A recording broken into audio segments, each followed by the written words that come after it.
Dear viewers, আমি আপনাদের সাথে আজকে অ্যাডমিশন টেস্ট কোয়েশন অফ বুয়েটের অ্যাডমিশন টেস্টের কোয়েশন নিয়ে আলোচনা করব। ভেন্যু ছিল বুয়েটে। আমি আজকে ইলেকট্রিক্যাল পার্টটা যেটা আছে সেটা নিয়ে আলোচনা করব। অনেকগুলো question, electrical part, electronics part, telecommunication, একটার পর একটা সবগুলো আলোচনা করা হবে। আজকে আমি ইলেকট্রিক্যাল পার্ট নিয়ে আপনাদের সাথে আসি। আমি আপনাদের সাথে পুরো ভিডিওতে থাকছি SM.Tufazzal Hossain, B.Sc ইন ত্রিপলি। তে প্রথম দেখুন, find out the voltage across 1 ohm resistance in circuit. এই সার্কিটের মধ্যে দেখুন, এটা হচ্ছে একটা নোডাল সার্কিট। এই নোডাল সার্কিটের মধ্যে 1 ওহমের মধ্য দিয়ে যে ভোল্টেজটা যাচ্ছে সেই ভোল্টেজটা আমাদের চেয়েছে। তো 1 ওহমের মধ্যে যে ভোল্টেজটা সেটা আমাদের ফাইন্ড আউট করতে হবে, সেটা বের করতে হবে।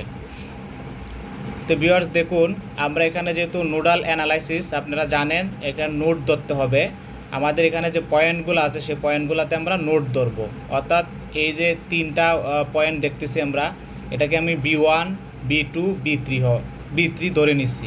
দেখুন এই যে লাল কলম দিয়ে যেগুলো লেখা হয়েছে সেগুলো আমি ধরে নিচ্ছি, সেটা প্রশ্নে দেওয়া ছিল না, আপনাদের সুবিধার্থে লাল কলম দিয়ে লিখে দিয়েছি।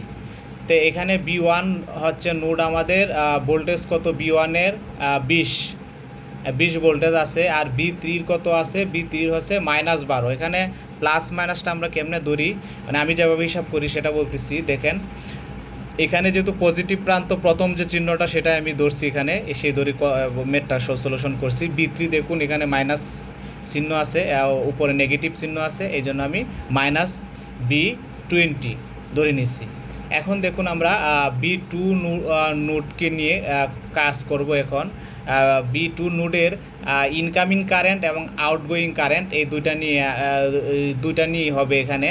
দেখুন ইনকামিং কারেন্ট কোনটা আর আউটগোয়িং কারেন্ট কোনটা হয় এখানে। এখানে দেখুন B2-তে হচ্ছে আপনার B1 - B2/2, এই যে এটা একটা কারেন্ট শুধু এখানে আসতেছে। আর দুইটা কারেন্ট যাচ্ছে এখানে। দেখুন এই যে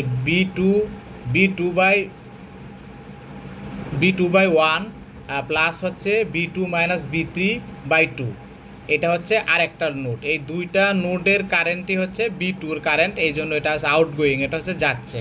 এই জন্য আমরা সমান সমানের এই পাশে এই দুইটা লিখেছি। তো এটা যদি বুঝে থাকেন, দেখুন B1 - B2/2, আর ওই দুইটার আমি লসাগু করলে 2 নিয়েছি, 2 নিয়ে লসাগু করেছি। লসাগু করার পরে আমাদের দেখুন এই মানটা আসছে। এইখানে 2 দুইটা উঠে যায়, সমান সমান এদিক ওদিক সমান, যেহেতু উঠানোর পরে আমরা এটা যোগ বিয়োগ করছি, করার পরে দেখুন এই লাইনটা আসছে। তারপরে B2 সমান কি B1 + B3/4। এখান থেকে আমরা জাস্ট এই যে B2টার মান বের করবো, যেহেতু B2টা দিকে রেখে দিছি, 4 নিচে দিয়ে দিছি। দেওয়ার পরে দেখুন এখানে 2 ভোল্ট বের হয়েছে। তাহলে ভোল্টেজ অ্যাক্রস 1 ওহমের ভোল্টেজ অ্যাক্রস রেজিস্ট্যান্স কত, রেজিস্ট্যান্সের যে অ্যাক্রসে যে ভোল্টেজটা 1 ওহমের মধ্যে সেটা হচ্ছে 2 ভোল্ট। আমরা তাহলে 2 ভোল্ট পেয়ে গেছি, এটার উত্তর হবে 2 ভোল্ট। দেখুন আরেকটা ডিসি সার্কিট দেওয়া ছিল, এটা হচ্ছে what is the value of voltage across AB terminal in the following circuit. এই সার্কিটটার মধ্যে বলছে কি AB, এই যে A এবং B এই দুইটা প্রান্তের যে অ্যাক্রস যে ভোল্টেজটা আছে সেটা চেয়েছে এখানে। দেখুন তো এখানে ভোল্টেজের আমরা দেখুন কারেন্ট থ্রো হচ্ছে 4 ওহম রেজিস্ট্যান্স। 4 ওহম রেজিস্ট্যান্সের মধ্যে কত কারেন্ট যাচ্ছে দেখুন, এদিক থেকে I কারেন্টটা আসছে এবং এদিক থেকে 2I যাচ্ছে, দুইটায় 4 ওহমে যাচ্ছে। তাহলে আমরা দুইটা যোগ করে এখানে কত এম্পিয়ার কারেন্ট পেয়েছি, 3I। এখানে আমরা 3I পেয়েছি। তাহলে 4 ওহম রেজিস্ট্যান্সের কারেন্ট কত, 3I। এবং এখন বের করতে হবে, দেখুন এখন পেয়ে গেছি আমরা এটা on voltage across 4 ohm resistance. 4 ohm রেজিস্ট্যান্সের ভোল্টেজটা কত হবে অ্যাক্রসে, হ্যাঁ। আচ্ছা দেখুন 4 ওহম রেজিস্ট্যান্সের ভোল্টেজ অ্যাক্রস 4 ওহম রেজিস্ট্যান্স, আর ভোল্টেজ অ্যাক্রস হচ্ছে 2 ওহম রেজিস্ট্যান্স। এখানকার ভোল্টেজটা সমান এখানকার ভোল্টেজটা হবে, তাই না। আচ্ছা তো দেখুন এখানে যদি হয় আমাদের, তাহলে 4 এখানে 4 আছে, আর এটার কারেন্ট আমরা আগেই বলছি 3I গুণ করে দিছি, সমান কত 2 এখানে যে -I আগেই বলছি আপনাদের, মাইনাস হচ্ছে এটার কারেন্ট যেদিকে যাবে তার বিপরীত দিকে চিহ্ন হবে এটার নিয়ম অনুযায়ী, সেই জন্য আমি মাইনাস ব্যবহার করছি। আবার অনেকে অনেক নিয়মে করে, আমি এইভাবে নিয়মই করে থাকি ম্যাথগুলা। দেখুন তাহলে এখানে কত হয়, 3 4 12i প্লাস হচ্ছে 2i। হ্যাঁ, এটা মাইনাস হলে সমান সমান এইদিকে নিয়ে আসছি, তাহলে প্লাস হয়ে গেছে ইকুয়াল টু 0। তাহলে এখানে টোটাল আই কত আসে, আয়ের মান কত 0, যেহেতু আয়ের মান 0 হয়ে গেছে, 12 হোক 16 হোক যাই হোক, আই ইকুয়াল টু 0। তাহলে বি এ বি সমান সমান কত হবে, তাহলে 2 ইন্টু আই আর মাইনাস আই, তাহলে 2 ইন্টু মাইনাস আয়ের মান কত 0 বেরোছে, তাহলে কত হবে, এটা 0 ভোল্ট হবে। তা আশা করি বুঝতে পারছেন। আর বুঝতে কোনো সমস্যা হলে অবশ্যই কমেন্টস করে জানাবেন, সেটা আমি আবার সলিউশন করে দিব বা পরের ভিডিওতে আবার দেখিয়ে দিব। আমি আজকে ইলেকট্রিক্যাল পার্টটা নিয়ে আলোচনা করতেছি, কারণ অনেক লং আলোচনা হয়ে যাবে। অন্য দিন হয়তো বা ইলেকট্রনিক্স পার্ট নিয়ে আবার আলোচনা করব, তারপরে টেলিকমিউনিকেশনের পার্ট নিয়ে আলোচনা করব। যেহেতু এমএসসির কোয়েশান অনেক বড় একটা কোয়েশান, এটা 4-5টা প্রশ্ন হয়ে যাবে এরকম না। তে আমার ভিডিওগুলো যদি আপনাদের ভালো লাগে, আমার চ্যানেলটাকে সাবস্ক্রাইব করবেন, বেশি বেশি করে শেয়ার করবেন। আপনাদের উপকারে যদি আসে তাহলে আপনারা বেশি বেশি করে শেয়ার করবেন। সাবস্ক্রাইব করলে আসলে টাকা পয়সা লাগে না, আর সাবস্ক্রাইব করে অল সিলেক্ট করবেন, না তাহলে আমাদের যে নোটিফিকেশনগুলো আছে, পরবর্তী নোটিফিকেশনগুলো আপনি পেয়ে যাবেন পরবর্তীতে ভিডিও দেওয়ার পরে। এখানেও দেখুন স্কেপ্ট vector diagram, consider B.Sc as reference. এখানে B.Sc যেটা আছে সেটার আমি রেফারেন্স ধরতে বলছে, রেফারেন্স ধরতে বলতে ভেক্টর ডায়াগ্রামটা আঁকতে বলছে। আসলে এটা ভেক্টর ডায়াগ্রাম সর্বোপরি যেভাবে হয় সেই নিয়ম অনুযায়ী এটা হয়েছে। দেখুন আমাদের ক্যাপাসিটিভ রিঅ্যাক্ট্যান্সের জন্য উপরের দিকে গেছে, আর দেখুন এখানে আমি নিয়েছি এটা ক্যাপাসিটর রিঅ্যাক্টিভ ধরছি, আর এটা হচ্ছে রেজিস্টিভ ধরছি আইআর। এটা ধরে এখানে দেখুন আইআরটা আমাদের এই যে ভেক্টরিক্যালি যোগ করছি, কারেন্টটা এই পাশে যোগ হয়েছে দুইটার মিলে, আর এখানে দুইটার মিলে ভেক্টর আমি ভি রেজারেন্টেড ভোল্টেজ ভি দিয়েছি। তো আশা করি বুঝতে পারছেন, এটা থেকে এটা একটু চিন্তা করলে বুঝতে পারবেন আপনারা।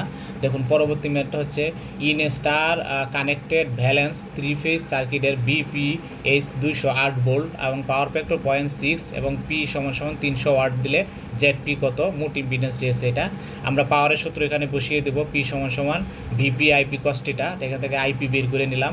আমরা জানি ZP সমান VP বাই IP, আর এখানে অ্যাঙ্গেলটা আমি cos ইনভার্সে 0.6 বসিয়ে দিয়েছি।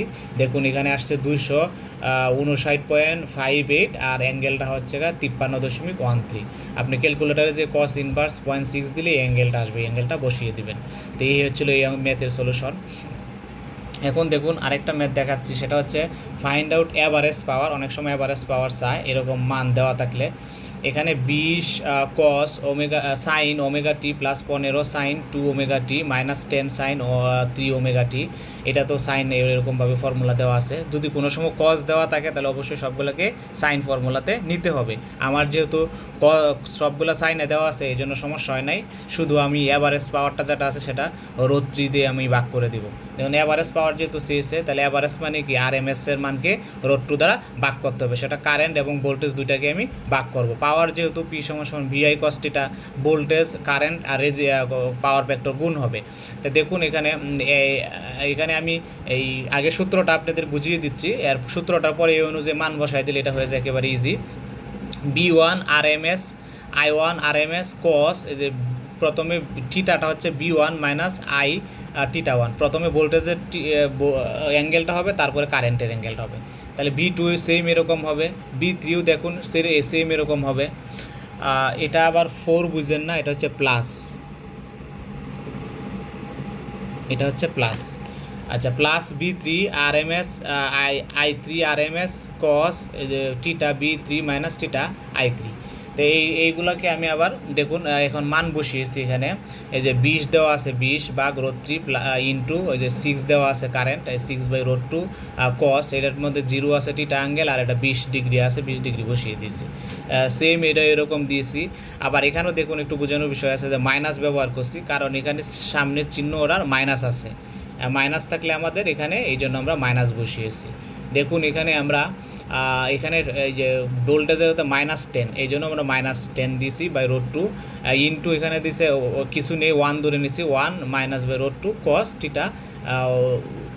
50টা B3 মাইনাস হচ্ছে 60, এটাকে আমি ক্যালকুলেশন করলে প্রথমটা আসে 56.38, পরেরটা আসে 12.99, পরেরটা আসে 2.55। ক্যালকুলেটার ইউজ করবেন, তারপরে হচ্ছে আলাদা আলাদা করে আগে ইউজ করবেন, একটা 3টা মান আছে, 3টা মানের জন্য আলাদা আলাদা করে পরে যোগ করবেন। 71.87 ওয়াট, এটা হচ্ছে অ্যাভারেজ পাওয়ার। আরও 2টা ম্যাথ আছে দেখুন, এখানে 2টা ম্যাথ লং হয়ে যাবে, এই জন্য আমি আসলে 10 মিনিটের ভিডিও হয়ে গেছে, একটু ধৈর্য সহকারে আপনাদের দেখতে হবে।